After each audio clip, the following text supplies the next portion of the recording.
بسم اللہ الرحمن الرحیم. In the name of Allah, the Beneficent, the Merciful. الحمدللہ رب العالمین والصلاة والسلام علی سید الانبیاء والمرسلین وعلی آلہ واصحابہ اجمعین، اما بعد. فقد قال اللہ تبارک وتعالی فی القرآن المجید والفرقان الحمید. اعوذ باللہ من الشیطان الرجیم. بسم اللہ الرحمن الرحیم. ومن يعمل من الصالحات من ذكر أو أنثى وهو مؤمن فلنحيينه حياة طيبة. وقال تعالى في موضع آخر: إن تصبروا وتتقوا لا يضركم كيدهم شيئا. وقال تعالى في موضع آخر: ظهر الفساد في البر والبحر بما كسبت أيدي الناس. صدق اللہ العظیم وصدق رسولہ النبی الکریم ونحن علی ذلک من الشاہدین والشاکرین. محترم بزرگوں اور دوستو، میں نے آپ حضرات کے سامنے بہت سی مختلف آیتیں بیان فرمائیں، تلاوت کی. ان مختلف آیتوں میں اللہ نے مشترکہ طور پر ہم امت مسلمہ کو یہ بتلایا ہے کہ مسلمانوں، تمہارے حالات تمہارے اعمال کے موافق ہوتے ہیں. تمہارے اعمال اچھے ہوں گے تو حالات بھی اچھے ہوں گے. اگر تمہارے اعمال خراب ہوں گے تو حالات بھی خراب ہوں گے. اللہ فرماتے ہیں: وَمَن يَعْمَلْ مِنَ الصَّالِحَاتِ مِن ذَكَرٍ أَوْ أُنثَىٰ وَهُوَ مُؤْمِنٌ فَلَنُحْيِيَنَّهُ حَيَاةً طَيِّبَةً. تم میں سے جو بھی اچھے اعمال کرتا ہے، چاہے مرد ہو چاہے عورت ہو، ایمان کی حالت میں ہم اس کو حیات طیبہ، خوشگوار زندگی، اطمینان والی زندگی، آرام کی زندگی، سکون کی زندگی، چین کی زندگی عطا فرمائیں. فَلَنُحْيِيَنَّهُ حَيَاةً طَيِّبَةً. اور ایک جگہ اللہ کہتا ہے: وَإِن تَصْبِرُوا وَتَتَّقُوا لَا يَضُرُّكُمْ كَيْدُهُمْ شَيْئًا. اے مسلمانوں، اگر تم صبر کرو گے اور تقوی اختیار کرو گے تو کافروں کی جو بھی سازشیں ہیں تمہیں نقصان نہیں پہنچائیں گی. کافروں کی تدبیروں سے تمہارا کوئی بگاڑ نہیں ہوگا، تمہارا کوئی نقصان نہیں ہوگا. اور ایک جگہ اللہ فرماتے ہیں: من اعرض عن ذکری فإن له معیشة ضنکا. جو میرے قرآن سے، میرے دین سے، میری شریعت سے منہ موڑے گا، اس کے لیے زندگی تنگ کر دی جائے گی. من اعرض عن ذکری فإن له معیشة ضنکا. اور ایک جگہ اللہ کہتے ہیں: ظہر الفساد فی البر والبحر بما کسبت ایدی الناس لیذیقہم. دنیا میں اور خشکی میں اور سمندر میں ہر جگہ فساد پھیل گیا ہے، خرابی پھیل گئی ہے، خرابی عام ہو گئی ہے، فتنے عام ہو گئی ہیں، مصیبتیں عام ہو گئی ہیں لوگوں کے اعمال کی وجہ سے، تاکہ اللہ تعالیٰ ان کو ان کے اعمال کا مزہ چکھائے. تو بزرگوں اور دوستوں، ان مختلف آیتوں کے ذریعے سے ہمیں پتہ چلا کہ دنیا میں جو بھی حالات ہو رہے ہیں، ہمارے ملک میں جو بھی حالات ہو رہے ہیں، مسلمانوں کے ساتھ جو برتاؤ ہو رہا ہے، جو سلوک کیا جا رہا ہے، ظالمانہ سلوک، وحشیانہ سلوک، اور مسلمانوں کی شریعت پر حملہ ہو رہا ہے، اوقاف پر حملہ ہو رہا ہے، اوقاف پر کو قبضہ کرنے کے لیے قانونیں بنائے جا رہی ہیں، اور اسی طرح جگہ جگہ مسلمانوں کو پریشان کیا جا رہا ہے، دکانداروں کو، تاجروں کو، تو ہر قسم کی پریشانیوں میں مسلمان مبتلا ہے۔ تو اس کی دوسری وجوہات بھی ہیں۔ ایک بڑی وجہ یہ بھی ہے کہ ہمارے اعمال ہم ویسے نہیں رہے جیسے کہ ہمارے اسلاف کے ہوا کرتے تھے، ہمارے بزرگان دین کے ہوا کرتے تھے۔ یہ جو حالات ہم پر آئے ہیں اس کے ہم ہی گویا ذمہ دار۔ مشکاہ شریف میں ایک طویل حدیث ہے، حدیث قدسی، حضرت ابو الدرداء رضی اللہ تعالیٰ عنہ سے منقول ہے، فرماتے ہیں کہ رسول اللہ صلی اللہ علیہ وسلم نے فرمایا، ان اللہ تبارک و تعالی یقول، اللہ تبارک و تعالی فرماتے ہیں، انا اللہ، میں ہی اللہ ہوں، میں ہی معبود ہوں، میں ہی مسجود ہوں، میں ہی محتاجوں کی حاجتوں کو دور کرنے والا ہوں، میں ہی مشکل کشا ہوں، میں ہی حاجت روا ہوں، لا الہ الا انا، میرے علاوہ کوئی معبود نہیں ہے، انا مالک الملوک، میں بادشاہوں کا مالک ہوں، ملک الملوک، شہنشاہوں کا شہنشاہ ہوں، قلوب الملوک فی یدی، بادشاہوں کا دل میرے ہاتھ میں ہے، ان العباد اذا اطاعونی حولت قلوب ملوکہم بالرأفت والرحمہ، جب میرے بندے میری اطاعت کرتے ہیں، میری فرمانبرداری کرتے ہیں، میرے حکموں کے مطابق زندگی گزارتے ہیں، میرے نبی کی لائی ہوئی شریعت کے مطابق زندگی گزارتے ہیں، ان کی سنت پر عمل کرتے ہیں، تو حولت قلوب ملوکہم بالرأفت والرحمہ، میں ان کے حکمرانوں کے دلوں میں، ان کے بادشاہوں کے دلوں میں، ان کے وزیروں کے دلوں میں، ان کے حاکموں کے دلوں میں محبت ڈال دیتا ہوں، شفقت ڈال دیتا ہوں، وہ اپنے رعایا کے ساتھ نرمی کا معاملہ کرتے ہیں، رحمت کا معاملہ کرتے ہیں، مہربانی کا معاملہ کرتے ہیں۔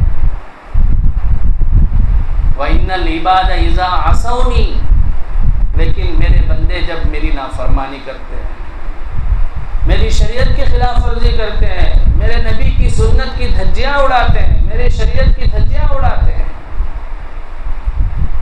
نہ نمازوں کی پابندی ہو رہی ہے، نہ پردے کا اہتمام ہو رہا ہے، عورتوں مردوں میں اختلاط، اسی طرح سے بے پردگی، اسی طرح سے عورتوں سے ملنا، عورتوں کے ساتھ غلط تعلقات قائم کرنا، تجارت میں دھوکہ دہی، تجارت میں جھوٹ، وعدہ خلافی، ایک دوسرے کے ساتھ ظلم، ایک دوسرے کو قتل، ایک دوسرے کے مال کو ہڑپ کرنے کی کوششیں، طرح طرح سے مال کو ہڑپنے کی، مال کو جمع کرنے کی کوششیں، نہ حلال کی تمیز نہ حرام کی تمیز۔ اس طرح جب کھلم کھلا میرے بندے شریعت اسلام کی خلاف ورزی کرتے ہیں، حولت قلوب ملوکہم بالسخطۃ والنقمہ، میں ان کے حکمرانوں کے دلوں کو سخت کر دیتا ہوں، اس کی وجہ سے فساموہم سوء العذاب، ان کے حکمران ان کو تکلیف پہنچاتے ہیں، انہیں طرح طرح سے ستاتے ہیں، انہیں ظلم کا شکار بناتے ہیں، وہ اپنے لیے ان کے لیے ظلم کو جائز سمجھتے ہیں۔ یہ کب ہوتا ہے؟ جب میرے بندے میری نافرمانی کرتے ہیں۔ ان العباد اذا عصونی حولت قلوبهم بالنقمۃ والسخط فساموهم سوء العذاب لا تشغلوا انفسکم بالدعاء علی الملوک، اے میرے بندو ایسے وقت میں تم اپنے حاکموں کو، اپنے حکمرانوں کو بددعا دینا چھوڑو، ان کو بددعا دینے میں مشغول مت ہو، ان کو بددعا دینے میں اپنا وقت ضائع نہ کرو، ولکن اشغلوا انفسکم بالدعاء والتضرع بالذکر والتضرع، اپنے آپ کو اللہ کی عبادت میں لگاؤ، اللہ سے مانگنے میں لگاؤ، کئی اکفیکم ملوککم، لیے کافی ہو جاؤ، تمہارے حاکموں کے لیے کافی ہو جاؤ۔ تو بزرگ اور دوستو، یہ طویل حدیث ہے، مشکوٰۃ شریف کے اندر موجود ہے حدیث کی کتاب میں۔ اس سے ہمیں صاف معلوم ہوتا ہے کہ دنیا میں ہم پر جو بھی حالات آ رہے ہیں، ہمارے ملک میں ہم پر جو بھی حالات آ رہے ہیں، ہمارے شریعت کے معاملے میں، ہمارے اسلام کے معاملے میں، مسجدوں کے معاملے میں، مدرسوں کے معاملے میں، درگاہوں کے معاملے میں، اوقاف کے معاملے میں جو بھی ظلم ہو رہا ہے، اس کی ایک وجہ ہم ہی ہیں۔ ہمارے اعمال ویسے نہیں ہیں جیسے ہونے چاہیے، جس کی وجہ سے ہمارا یہ حال ہے۔ اس لیے بزرگوں اور دوستوں، یہ جو ظلم ہو رہے ہیں، اس کے خلاف ہمیں زمینی اعتبار سے احتجاج بھی کرنا چاہیے۔ ہمارے اکابر، ہمارے علماء کرام جو بھی ہمیں طریقہ بتاتے ہیں، اس کے مطابق احتجاج کرنا چاہیے۔ چنانچہ الحمدللہ ہمارے بھائیوں نے مل کر احتجاج بھی کیے، بہت سے جلسے کیے، اور 1-2 دن پہلے بتی گل تحریک کے نام سے لائٹ آف کر کے بھی ہم نے احتجاج درج کیا کہ یہ قانون جو ہے کالا قانون ہے، ہندوستان کے دستور کے خلاف ہے، ہندوستان کا جو دستور ہے، جو قانون ہے، جمہوریت کے خلاف ہے۔ اس طرح ہم نے ایک میسیج دیا، یہ سب ہونا چاہیے، کرنا چاہیے، لیکن اسی کے ساتھ ساتھ ہمیں اپنے گریبان کو بھی جان کر دیکھنا ہے، ہمارے اعمال کیسے ہیں، ہم تنہائی میں کیا کرتے ہیں اور سب کے سامنے کیا کر رہے ہیں، ہم اپنے ساتھ کیا کر رہے ہیں، دوسروں کے ساتھ کیا معاملہ کر رہے ہیں، اس پر بھی توجہ دینے کی ضرورت ہے۔ ہارون رشید خلفائے عباسیہ میں سے ایک مشہور خلیفہ گزرا ہے، بہت نیک بادشاہ تھا۔ اس کے زمانے میں قحط پڑا، ہر جگہ پانی کا قحط، اب سب کے سب پریشان، اب بادشاہ بھی پریشان۔ مراکش سے لے کر کوفہ تک اور بغداد سے لے کر سمرقند اور بخارا تک پورا علاقہ جو ہے پانی کی وجہ سے سوکھ گیا تھا، غلہ اناج بالکل ختم ہو گیا۔ قحط ایسا پڑا کہ سارے علاقے متاثر ہوئے۔ بادشاہ نے ہر طرح کی کوشش کی، ٹیکس معاف کیا اور سرکاری لنگر قائم کیے، مالداروں کو ترغیب دیا کہ تم غریبوں کا خیال رکھو، اور فری میں اناج بھی بانٹنے کی کوشش کیا، لیکن یہ قحط دور ہونے کا نام نہیں لے رہا۔ روز بروز حالت بگڑتی جا رہی تھی۔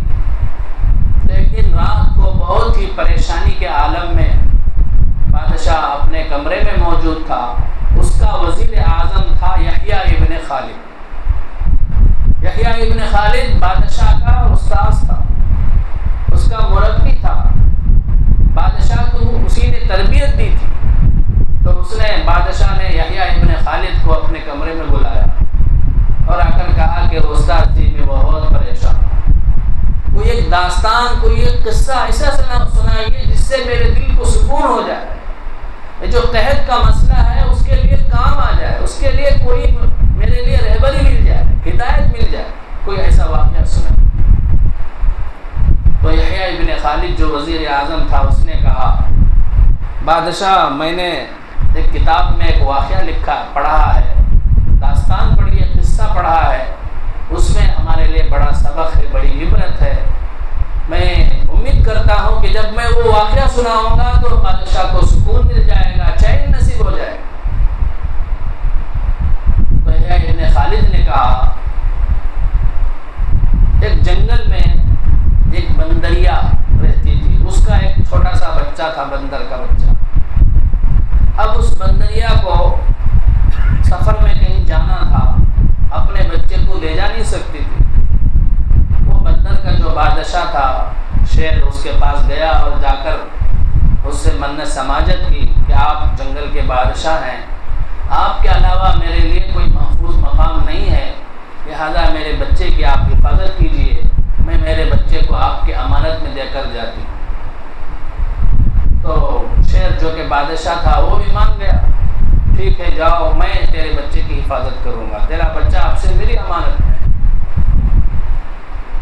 تو اب وہ جو بندریا تھی وہ اطمینان کے ساتھ چلی گئی۔ اب شیر جو جنگل کا بادشاہ تھا وہ بندر کے بچے کی بڑی حفاظت کرتا تھا، حتیٰ کہ کہیں بھی جاتا تھا جنگل میں تو اپنے پیٹھ کے اوپر، کاندھے کے اوپر بٹھا کے جاتا تھا۔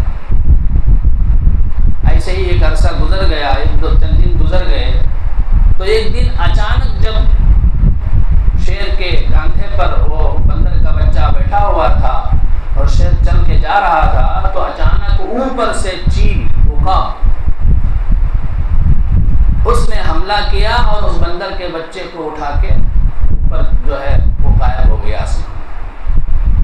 اب شیر پورے جنگل میں تلاش کیا، دوڑا، ادھر دوڑا ادھر دوڑا، لیکن بندر کا بچہ نہیں مل سکا۔ اب وہ بندریا سفر کر کے واپس آئی، آ کر اس نے جنگل کے بادشاہ شیر سے شکایت کی، درخواست کی کہ میرا بچہ مجھے واپس کرو۔ تو شیر نے کہا کہ اس طرح واقعہ ہو گیا، میں تیرے بچے کی حفاظت نہیں کر سکا۔ تو بندریا کیا ہے، برا بھلا کہنے لگی، تو کیسا جنگل کا بادشاہ ہے کہ تیرے پاس ایک بچے کی حفاظت تیرے سے نہیں ہو سکی، تو جنگل پر کیسے بادشاہت کرے گا؟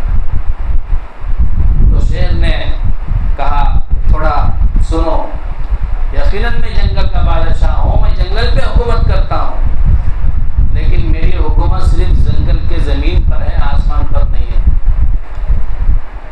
حملہ جو ہے آسمان کی جانب سے ہوا ہے، وہاں میری حکومت نہیں، وہاں میری بادشاہت نہیں ہے۔ تو یحییٰ ابن خالد نے اپنے بادشاہ ہارون رشید سے کہا کہ بادشاہ جہاں پناہ، آپ نے جو بھی محنتیں کی زمینی اعتبار سے محنتیں کی، یہ جو مصیبت آئی ہے قحط کی مصیبت، یہ آسمانی ہے، آسمانی مصیبت ہے، آسمانی آفت ہے، اور اس کو آپ دور نہیں کر سکتے، اس کو آسمان والا ہی دور کر سکتا ہے۔ اس لیے آپ بادشاہ مت بنیے، فقیر بن جائیے، اللہ کے سامنے گر جائیے، اللہ کے سامنے روئیے، گڑ گڑائیے، توبہ کیجیے، اور اپنے حکومت کے بادشاہت میں جتنے بھی لوگ ہیں سب کو بھی توبہ اور استغفار کا حکم دیجیے، استسقاء کی نماز پڑھوائیے، صدقہ اور خیرات کیجیے، اللہ کی طرف زیادہ سے زیادہ رجوع کیجیے، کیونکہ یہ جو مصیبت آئی ہوئی ہے آسمانی مصیبت ہے، آسمانی آفت ہے۔ انشاءاللہ اللہ تبارک و تعالی یہ جو مصیبت ہے اس کو دور کر دے گا۔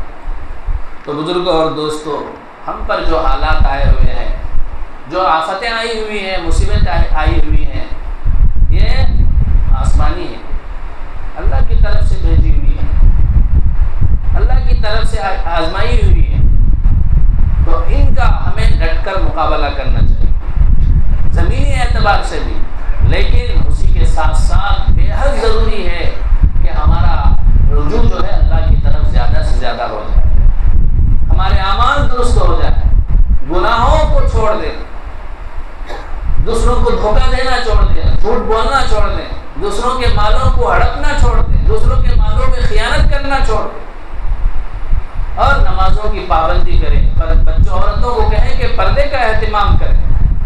تو بہرحال شریعت 100% اپنی زندگی میں لائیں تو انشاءاللہ کوئی دور نہیں ہے کہ سارے حالات درست ہو جائیں۔ اللہ تبارک و تعالیٰ مجھے بھی آپ کو بھی 100% دین پر چلنے کی توفیق عطا فرمائے، شریعت کے مطابق زندگی گزارنے کی توفیق عطا فرمائے، اور اللہ سے دعا ہے کہ اللہ